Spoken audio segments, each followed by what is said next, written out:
كل سنة وانتم طيبين ورمضان كريم عليكم، ويا رب يبقى شهر مبارك علينا كلنا. أهلا بيكم في زي توك مع شاري.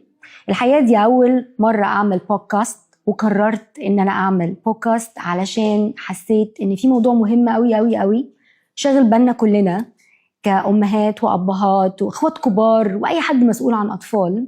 محتاجين نتكلم فيه مع بعض، جايين ندردش، مش جايين نحكم على حد، مش جايين ندي نصايح، لكن جايين نشوف احنا محتاجين نعمل ايه، نشتغل على نفسنا ازاي، ونشوف احنا ايه الحقيقة اللي احنا عايشينها وهنعمل فيها ايه. الحقيقة انا شغلي كله كان مع الاطفال ومع المدرسين لاني بشتغل في مجال التعليم، وقررت من زمان قوي قوي قوي، مش عايزة اقول من كام سنة عشان ما بقولش ان انا كبيرة قوي كده، ان انا اعمل دبلومات في سيكولوجية الاطفال، واعمل ماجستير في كل حاجة لها علاقة بالقيادة والإدارة جوه المؤسسات التعليمية والوزارات، وأخيرا وليس آخرا لأنه طول ما احنا عايشين بنتعلم، أنه أعمل دكتوراه في التحول الرقمي والتكنولوجيا والاي والنهاردة أنا مش جاية أكلمكم عن أن السوشيال ميديا حلوة ولا وحشة، ولا إحنا مبسوطين ولا مش مبسوطين. أنا جاية أتكلم معاكم وندردش في حقيقة احنا عايشينها. الحقيقة لما بشوف ولادي واصحابهم وكل حاجة، كل الناس اللي حوالينا، لما بنطلع مؤتمرات، لما بندي محاضرات، لأن كمان بدي محاضرات في الجامعة عن سيكولوجية الأطفال وإزاي المدرسين والأهالي كل الناس لازم تتعامل معهم بطريقة معينة جدا، لأنه كل الناس شايفة أنه جيل زد أو جنريشن جين زي هم مشكلة للأهالي، والحقيقة أنا مش شايفة أن هم مشكلة. أنا شايفة أن المشكلة في أنه إحنا بقينا عايشين في 2 عالم منفصل مختلف. إحنا عايشين في عالم الواقع، ولما بقول إحنا بقول أنه الأهالي أو الناس الكبار، والولاد عايشين في عالم افتراضي. لو جينا شفنا الإحصائيات العالمية ولقينا إنه الولاد بيقعدوا من 3 ل 7 8 ساعات على سوشيال ميديا، ده الإحصائيات، ولكن لو جينا الأمر لأرض الواقع واللي احنا شايفينه حوالينا وفي بيوتنا، الحقيقة هم عايشين عليها 24/7 24 ساعة في اليوم، حتى هم نايمين بياخدوها معاهم وهم بيستحموا وبياكلوا بيها ونايمين بيها وعايشين بيها، لدرجة ان في ولاد لو ناموا والموبايل في ايديهم وقع من ايديهم بيصحوا يشوفوا هو ايه اللي حصل. وطبعا دي كارثة. طيب ليه هي كارثة؟ عشان السوشيال ميديا وحشة؟ لا، هي كارثة عشان هم مش عارفين ازاي يستخدموا الانترنت. السوشيال ميديا بالنسبة لي مش بلاتفورم بتاع فيسبوك وانستجرام.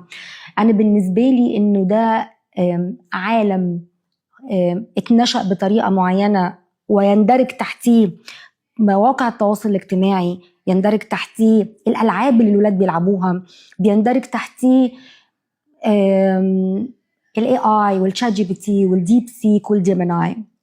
طب هل يا ترى احنا شايفين كأهالي، أنا مش هتكلم خالص على الناحية البروفيشنال ولا لو إحنا أكاديميين أو إحنا بنشتغل في مؤسسات تعليمية أو في المدارس، أنا مش هتكلم خالص في الجزء ده النهاردة.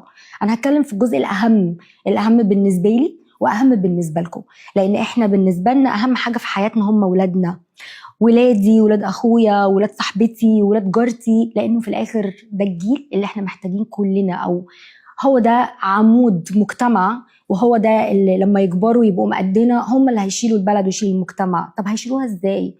لما اقعد مع ولد عنده 16 17 سنة اقول له حبيبي لما عايز تدخل كلية ايه؟ احنا خلاص فاضل لنا كام شهر ونخش الكلية. يقول لك معرفش، مش فارقة اي حاجة. طب هتعمل ايه النهاردة؟ عندي جيم مع البلاي ستيشن مع اصحابي على GTA او PUBG. طب ما انت عارف اهو، فهم خلاص هم تقوقعوا جوه الالعاب دي بتاخدهم في عوالم مش بتاعتنا، عوالم كلها افتراضية. السؤال بقى، احنا قاعدين على شط، هم قاعدين على الشط التاني، الجاب اللي بيننا دي هيحصل فيها ايه؟ اللي احنا بنشوفه في حياتنا وفي شغلنا انه الاهالي بتحاول تنزل تعوم في البحر، وبعدين في النص بتتعب، فهي بتقف يا بترجع، والولاد واقفين على الشط بتاعهم، هم مش بيتحركوا، فدايما الاهالي هي اللي بتعوم ناحيتهم وهم بيفضلوا واقفين. هو ايه ده؟ احنا برنامجنا اسمه زي توك، واحنا التوك بالنسبة لنا ان احنا لازم يبقى بينا لغة حوار، لازم ننشأ لغة حوار بيننا وبين الولاد من اول سن. الحقيقة انا شايفة ان الجنزي دلوقتي مش بالتواريخ والمواليد، هم موجودين من سن 8 سنين. هنعمل ايه؟ هنوقف ده ازاي؟ طب احنا هنوقفه ولا هنعالجه؟ طب هنشتغل عليه ولا هنشتغل على نفسنا ولا هنشتغل عليهم؟ طب هو احنا هنروح لهم في عالمهم الافتراضي يعلمونا ونتعلم منهم ونصاحبهم وننشأ بيننا وبينهم كوبري يخلينا قادرين نتواصل ونفهم بعض، ولا هنفضل على الشط بتاعنا نصوت ونزعق ونعيط ونعاقب؟ هنعمل ايه؟ زي ما قلت لكم انا مش موجوده هنا عشان ادي نصايح، بالعكس انا موجوده عشان اتكلم معاكم وننقل لبعض خبراتنا ونقول محتاجين نعمل ايه. انا كتير جدا جدا اصحابي امهات اولادي الاقيهم بيكلموني او هم حتى على الجروب بتاع الماميز يقعدوا يسالوا يا جماعه الولد بيعمل كذا كذا كذا، انا مش عارفه اتصرف معاه ازاي. دي مشكله كبيره، احنا مش عارفين نتصرف ازاي. عارفين ليه مش عارفين نتصرف ازاي؟ عشان احنا مش عارفين نتكلم مع بعض. طب احنا حاولنا نتكلم مع بعض. امبارح كنت في قاعدة في جلسة كان فيها جميع الأعمار، أنا وأصحابي قد بعض في السن، ناس أكبر مننا وولادنا اللي هم أعمارهم مختلفة ما بين 15 ل 21. وأول ما فتحت قلت لهم أنا عندي بودكاست وعايز أسألكوا سؤال، إزاي نتواصل مع بعض؟ ردوا قالوا لي اسمعونا، انتوا ما بتسمعوناش. اللي هو احنا مش بنسمعكم وبناخدها قوي على نفسنا. مش بنسمعهم. طيب ما انتوا على طول قاعدين على الموبايل واحنا مش عارفين نتكلم معاكم، ما بقاش في اي كونتاكت، احنا حتى ما بنتكلم مع بعض مش بتبصوا لنا. ما هو عشان انتوا بتقولوا كلام احنا مش عايزينه، انتوا كلامكم قديم قوي، انتوا موضه قديمه. طب انتوا موضه جديده واحنا موضه قديمه، طب نعمل ايه؟ لازم يبقى في حل وسط، لانه في الاخر احنا محتاجين لهم وهم محتاجين لنا. طيب ايه اخبارنا مع التكنولوجيا والاي اي؟ احنا عندنا محورين وسؤالين. السؤال الاول الناس دايما بتيجي تساله لي، ودايما حتى لما بنطلع مؤتمرات على مستوى العالم ومستوى الخليج حتى في مصر، ويقولوا هو الاي اي ده خير ولا شر؟ زي اي حاجه في الدنيا، اي حاجه في الدنيا هو هيبقى خير لو استخدمناه صح، وهيبقى شر لو استخدمناه غلط. طب هو مين اللي يقول ان هو احنا صح ولا غلط، هو خير ولا شر؟ هم اكيد مراهقين واكيد مش سامعيننا، علشان هم الكي وورد بتاعتهم احنا بنعاند. كل اللي ماما هتقوله هيبقى غلط، عشان احنا مش عايزين نقول ان احنا غلط عشان احنا كبار. خلاص هم مش فاهمين، احنا فاهمين. طب ازاي نفهمهم ده؟ طب احنا في المدرسة عندنا هومورك، في واجب، في ريسيرش، في بروجكت. يا عم هنعمله على الاي اي. طب احنا اتعلمنا ايه؟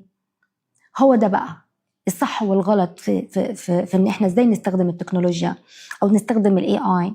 طب عندي سؤال، وانتوا في المدرسه وانتوا في جريد 11 و12 تانية وتالتة ثانوي، عندكم 16 و17 و18 سنه، لما بتنزلوا في الفسحه بتاعتكم وتقعدوا تتريقوا وتمسكوا حد من البنات تسف عليهم، فيجي واحد يقول لك بقول لك ايه، ما تيجي نعمل لها حاجه بالاي اي ونرخم عليها ونبعتها لها، انت تمام؟ في منكم تمام علشان احنا كده روشين وفانكي وكول، بس في مننا بيقول لا ما ينفعش، ما يصحش، غلط، حرام. طب لو دي اختي هعمل كده؟ دي الفكرة في فكرة الاي اي.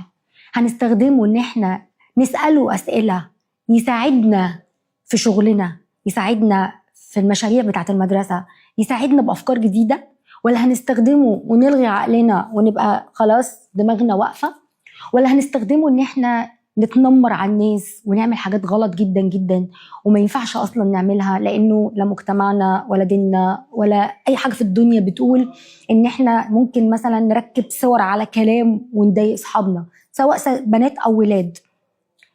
هتعمل ايه؟ انتوا بتعملوا ايه؟ طب لما بنطلع يبقى في حاجه على السوشيال ميديا وناس بتتكلم بطريقه معينه وتعملوا عليهم ميم وتتريقوا عليهم، ده تمام؟ هو انت لما تبقى عايز تتريق بتتريق ليه؟ دماغك بتقولك ايه؟ ان انت فانكي وكول؟ انت مش فانكي وكول، انت مش عارف انت عايز ايه. لانه لو انت عارف انت عايز ايه وواثق من اللي انت بتعمله، انت مش هتعمل كده. طيب عندي سؤال، لما ماما بتدخل تقولك او تقولك يا بنتي كفايه موبايل، يا بنتي خلاص نامي، يا بنتي حرام عليكي، يا ابني روح ذاكر، وما تردوش عشان انتوا خلاص انتوا بقيتوا اوبسيسد، انتوا السوشيال ميديا بلعتكم، الاي اي والشات جي بي تي. طب عارفين ايه اللي اخطر من كده كمان؟ انه ولاد كتير جدا جدا تاني في نفس الاعمار في الجنزي بقى عندهم وحده توحد. انتوا عارفين ان نسبه التوحد في مصر عاليه جدا جدا في العالم كله، بس في مصر بالذات. عارفين ليه؟ لان احنا بنستخدمها غلط. طب ليه التوحد؟ احنا بقينا دلوقتي مصاحبين الشات جي بي تي. احنا دلوقتي لما بنعوز حاجه يقول لك انا هساله، لدرجه انه لما ننزل نشتري لبس وهدوم بتسالوا الشات جي بي تي، وما تسالوش مامتكم اختكم، حتى اصحابكم اللي كنتوا تسالوهم زمان برضو ما بتسالوهمش. ليه؟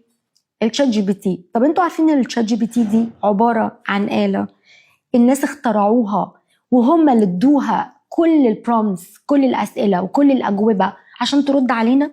طب انتوا عارفين ان الشات جي بي تي ده او الجيميناي او ديب سيك او اي ابلكيشن او اي ويب سايت من دول كلهم هم اصلا مش 100% accurate، هم مش 100% صح، مش 100% بتديك الاجابه اللي المفروض يديها لك، لان هم لسه تحت التجارب. فاحنا بعدنا عن البني ادمين اللي ربنا خلقها بمخ وودن بتسمع ولسان بتتكلم، ورحنا للآلة، رحنا الموبايل واللابتوب والايباد، رحنا للشات جي بي تي، حد ما نعرفوش. الحقيقة أنا اتفرجت على مسلسل وعجبني جدا، مسلسل ميد تيرم. مسلسل ميد تيرم ده أنا بالنسبة لي درس لكل أب وكل أم وكل مراهق. لو ما اتفرجتوش عليه اتفرجوا عليه، واتفرجوا عليه من زاوية انه ده بيحصل وبصوا ودانا لغاية فين. بما اني زي ما قلت لكم دارسة كمان سايكولوجي، المسلسل بيعالج سيكولوجية الولاد ووصلوا لده ازاي، وبيعالج لما البنت والابن يبقوا مش عارفين يتعاملوا مع اهاليهم. هو بيقول هم ازاي بيشوفوا اهاليهم، وبيقول انه ازاي الاهالي بتشوف الولاد، لغايه في الاخر لما لجأوا لايه. انا مش عايزه احرق لكم المسلسل عشان ما بحبش الحركه دي. لغايه لما لجأوا لعالم افتراضي عمل لهم مصيبه وداهم في داهيه، وهو ده اللي احنا عايشينه دلوقتي. طب عندي سؤال لكل بنت وولد في السن ده، هو انتوا ليه بتزعلوا بتتعصبوا قوي بتتخانقوا لما اهاليكم بيجوا يقولوا لكم ده غلط؟ هو انتوا عرفتوا منين اللي انتوا بتعملوه صح وغلط؟ من الشات جي بي تي ولا من الفيديوهات والتيك توكس اللي بتحصل؟ منين عرفتوا منين؟ عندي سؤال تاني، انتوا عايزين علاقتكم باهاليكم تبقى شكلها ايه؟ تبعتوا لهم مسج فيردوا على المسج وانتوا في اوضتين في نفس البيت، ولا نروح ونتكلم ويبقى بينا توك، يبقى بينا حوار؟ هو ممكن نجرب ان احنا بدل ما نقعد 10 ساعات على التليفون نصهم مع الشات جي بي تي بنسأله على حاجات تخصنا وبناخد رأيه عن حياتنا واحنا اصلا مش عارفين هو ايه ده، بنتكلم مع إيليان روبوت حاجة جاية من السماء. نقعد نتكلم مع أهالينا في البيت سواء ماما أو بابا وناخد رأيهم. طب هو ينفع ان انتوا تعبروا لهم عن مشاكلكم؟ طب انتوا ينفع تقولوا لهم يلا نتكلم؟ طب هو ينفع ماما وبابا يعدوا البحر ويروحوا الشط التاني للولاد ونقول لهم ايه رأيكم ما نيجي نتكلم؟ انتوا عارفين ليه انا قررت ابتدي الحلقات في رمضان؟ لان اين رمضان دايما لما، ورمضان دايما بيجمع الناس، وانا عارفة ان انتوا على طول متجمعين عشان تتفرجوا على المسلسلات. في مسلسلات لسن معين، وفي مسلسلات لسن اصغر، وفي مسلسلات لينا احنا. ايه رأيكم لما نقعد نتفرج على مسلسلات حتى لو احنا مش مهتمين بيها لسن الولاد علشان نتشارك مع بعض ونشارك لحظة معينة؟ ايه رأيكم انه وانتوا بتتفرجوا علينا النهاردة تقعدوا تتكلموا وتقولوا، ما تقولوش انا مش عايزة الولاد يقولوا ايه الجو ده كلام كله اكليشيهات. هو انتوا ليه ما تفكروش انه صحيح ليه علاقتنا وحشة بأهالينا؟ ما تيجوا نحط شوية تكنولوجيا على جنب ونرجع تاني نتكلم، نتكلم مع بعض، نقضي وقت مع بعض. والحقيقة أنا بحط العاتق ده على الأهالي. احنا مشغولين والحياة واخدانا وبنعمل حاجات كتير قوي، بس هم أهم بكتير. لازم نخلق وقت، لازم نعمل مع بعض activities، لازم نخرج نتكلم، نطلع كامبات، نعمل حاجات كتير قوي. لو كل ده مش متاح، نقعد في البيت نعمل فشار ونقعد نتكلم. حصل ايه النهاردة؟ عندي سؤال، كم حد فيكو مش عارف ابنه عمل ايه النهاردة وبنته عملت ايه النهاردة؟ عايزة اسألكوا سؤال، لما يكون ابني، مش هقولك بقى جنزي 8 سنين و7 سنين و9 سنين، وكلكم وكلنا سايبين التليفونات في ايد الولاد وقاعدين بيتصفحوا البيجز بتاعت انستجرام ولا فيسبوك، هو انتوا عارفين هما بيعملوا ايه؟ انتوا عارفين بيتفرجوا على ايه؟ طب انتوا شايفين الموبايلات دي جواها ايه؟ طب دي مشكلة مين؟ احنا بنعمل كده علشان مش فاضيين، ورانا حاجة بنسكتهم بيها. ولو طلعنا في السن الأكبر نقعد نقول انت على طول ماسك التليفون، طب هو مين اداله التليفون وهو عنده 7 سنين و8 سنين؟ هو ده مظبوط؟ فين زمان لما كنا بنقعد نعمل مع بعض اكتيفيتيز ونقعد نلون، وبعدين نرجع نقول الولاد بتتنمر على بعض؟ طب ما هي بتتنمر على بعض ازاي؟ بتتنمر على بعض منه انا معايا تليفون احسن منك، انا لعبت اللعبة دي وانت لا. طب هنتنمر على بعض ازاي على السوشيال ميديا؟ او ازاي هنتنمر على بعض باستخدام التكنولوجي؟ ان احنا ننزل الابليكيشن ونحط صورنا بكاريكاتير بطريقه معينه ونكتب كلام مش لطيف ونقعد نبعته لبعض، ده نوع من انواع التنمر. او مثلا بنتنمر على بعض انه الحاجه اللي انا عارف ان انت ما بتحبهاش اروح عامله لك عليها بوست، فانت تروح تاني يوم نضرب بعض ونزعل بعض في المدرسه. طب انتوا عارفين ان التنمر الالكتروني ده ليه عقاب كبير قوي؟ عمر حد قال لك كده؟ طب انت عارف ده؟ التنمر الالكتروني عنده ليه عقاب الدولة حطاه، بس ما اعتقدش انه هم بيبقوا عايزين اهالينا او اهاليكو او ولادي ان احنا ندخل في الحتة دي، لانه اكيد مش هنعمل ده. ولكن احنا المفروض نبقى واعيين انه احنا لازم ناخد بالنا من الموضوع ده. طب انتوا عارفين هو ليه روبلوكس، لعبة الروبلوكس، اتمنعت من مصر واتمنعت من بلاد كتير قوي؟ يا ترى ليه؟ انتوا عارفين ليه؟ زعلتوا ليه؟ انتوا ليه؟ يا ترى ليه؟ طب ايه رأيكم في لعبة وقلبت بجد؟ مش عارفة شفتوها ولا لا، بتاع الفنان احمد زاهر. كانوا بيتكلموا عن لعبة روبلوكس. انتوا عارفين ليه لعبة روبلوكس اتمنعت من بلاد كتير قوي واخيرا الحمد لله اتمنعت من مصر؟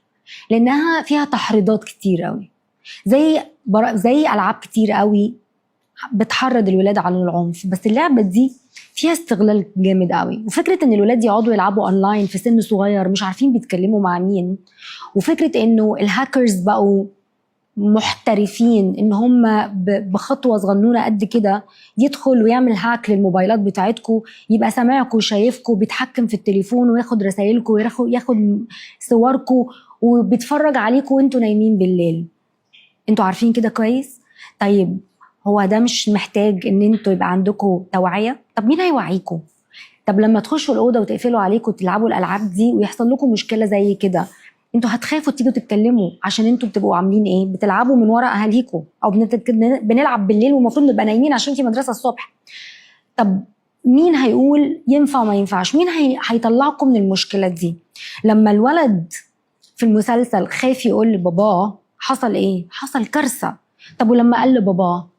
وانا بقى دي الحاجة اللي انا بجد عايزة اقولها للاهالي، لازم يبقى في مساحة امان بينكم وبين الولاد. لازم الولاد تبقى عارفة انه هي لو جت اتكلمت معاكم في اي غلطة انتوا هتستوعبوهم، نحل المشكلة ونتكلم في المشكلة. القصة مش قصة ثواب وعقاب، مش صوت عالي، مش حرمان وهينفع ومش هينفع وهتنزل ومش هتنزلي. الموضوع اكبر من كده. احنا عايشين في عالم افتراضي، عالم كله مشاكل. التكنولوجيا والاي اي والسوشيال ميديا والالعاب والحاجات دي كلها فيها تحديات رهيبة، والولاد انا بشوف ان هم يا حرام غلابة. عارفين ليه؟ لان هم طلعوا لقوا نفسهم في ده. لكن احنا واجبنا ان احنا نقرب ليهم، احنا واجبنا ان احنا نحتضنهم ونحتويهم ونتكلم معاهم عشان نوعيهم. الموضوع كله عبارة عن توعية. ولازم تاني لازم نبني كوبري بيننا وبينهم عشان نوصل لهم. هم مش هيوصلوا لنا، هم اللي مش هيجوا لنا، احنا اللي لازم نروح لهم. طيب الأطفال دلوقتي ما عندهمش الوعي والقدرة إن هم يفنطوا ويفندوا ده صح وده غلط، أو يحموا نفسهم. على فكرة لو عندك 20 سنة وتحطيتي في موقف استغلال، أو أنت عندك 18 سنة وشايف إن أنت راجل وكبير وصوتك بقى خشن، أنت مش هتعرف تعمل حاجة. مش عشان أنت عندك مشكلة ولا عشان أنت عيل، عشان انت لسه ما عندكش الوعي تتصرف في ده ازاي. اي واحد فينا لو عنده 5 سنين او عنده 60 سنة ما تحطش في موقف قبل كده بيترعب، بيبقى مش عارف، بيبقى متلخبط. كلنا بنحتاج النصيحة، كلنا، بلاش كلمة نصيحة عشان الكلمة دي بالنسبة لكم صعبة قوي. كلنا بنحتاج ان الناس تقعد وتقول لنا وتوعينا من خبراتهم. بالحقيقة لايفات التيك توك يا ماميز يا أمهات للبنات ما تنفعش خالص. الحقيقة إنه نسيب بناتنا واقفة بترقص وبتغني وبنقول هم الشباب ليه بيعملوا حاجات مش ألطف حاجة وبيستغلوا البنات، دي حاجة مش لطيفة خالص. في حاجات كتيرة قوي احنا غافلين عنها ومش عارفينها، ويمكن تكونوا مش عارفينها، ونرجعنا تاني بقى ده يرجعنا تاني لفكرة إنه احنا مش عارفين ولادنا بيعملوا ايه، سايبينهم جوه عالم يستغلهم، يضحك عليهم، يعني بالمصري كده يشفطهم، بياخدوا كل طاقتهم واحنا قاعدين ما بنعملش حاجة، مش عارفين احنا المفروض نعمل ايه. يمكن مش عايزين وجع دماغ، مش فاضيين، مش موجودين. مش معنى ان انت بتشتغلي وحضرتك بتشتغل عشان تربيهم كويس يعني تسيبهم ما تعرفش عنهم حاجة. انك تعرف عنهم حاجة اهم من ان انت تروح تشتغل وتجيب لهم حاجات غالية وتسفرهم في احسن حتت في الدنيا. الحقيقة لما الأم بتدي فرصة أو الأب بيدي فرصة لأولاده إن هم يتطاولوا أو يعلوا صوتهم أو يعندوا، دي مشكلة الأب والأم، مشكلة الولاد. يمكن أنا مش عايزة أحط الحق كله على الأهل، بس في الآخر هم ولاد. الولاد دول إحنا اللي مفروض نوجههم، بس ما ينفعش نوجههم زي ما أهالينا وجهونا، لأن الوقت مختلف والجيل مختلف. إحنا محتاجين نوجههم بطريقتهم. فده معناه إن إحنا اللي لازم نروح لهم. وأنا هفضل أقول الكلمة دي كتير قوي، مش ما تستناش ابنك وبنتك يجوا يخبطوا يقول لك إحنا عايزين نحكي لكم حاجة النهاردة. مش هتحصل، مش هتحصل. وما تسيبهمش يبقوا ضحية للتكنولوجيا والسوشيال ميديا. انت روح، انت اخترق، انت ادخل جوه عالمهم عشان هم يستاهلوا، وده حقهم علينا لغاية لما يوصلوا لبر الأمان. أنا مش عايزة أبقى أكون تقلت عليكم، ومش عايزة، أنا متخيلة إن ناس كتير قوي هتحس إنه ده كلام بتاع سوشيال ميديا. مش بتاع سوشيال ميديا، ده كلام مهم وكلام من قلبي كأم، مش كأي حاجة تانية غير إن هو كأم، وده كلام من أم الأم ومن أم الأبهات. وأنا عايزة أختم الحلقة وأقول إيه رأيكم لو كل واحد فيكم يقعد مع نفسه ويشوف هو أنا علاقتي حلوة ببنتي وابني؟ طب أنا محتاجة أعمل إيه عشان أوصل لهم، عشان خاطرهم، مش بالعقاب ومش بالصوت العالي. روحوا اتكلموا معاهم واسألوهم هو أنتوا ما بتتكلموش معانا ليه؟ طب هو أنتوا عايزين مننا إيه عشان نقدر نتواصل ونبقى أصحاب؟ ودي أول خطوة في إن إحنا نوصل لهم، إن إحنا نسألهم ونتكلم معاهم. ناس كتير قوي، ولاد كتير قوي بيجوا يقولوا لي إحنا مش مسموعين. بليز لو سمحتوا روحوا اسمعوهم، عشان دي أول خطوة للتوعية وأول خطوة لاحتوائهم. ميرسي، أشوفكم الحلقة الجاية.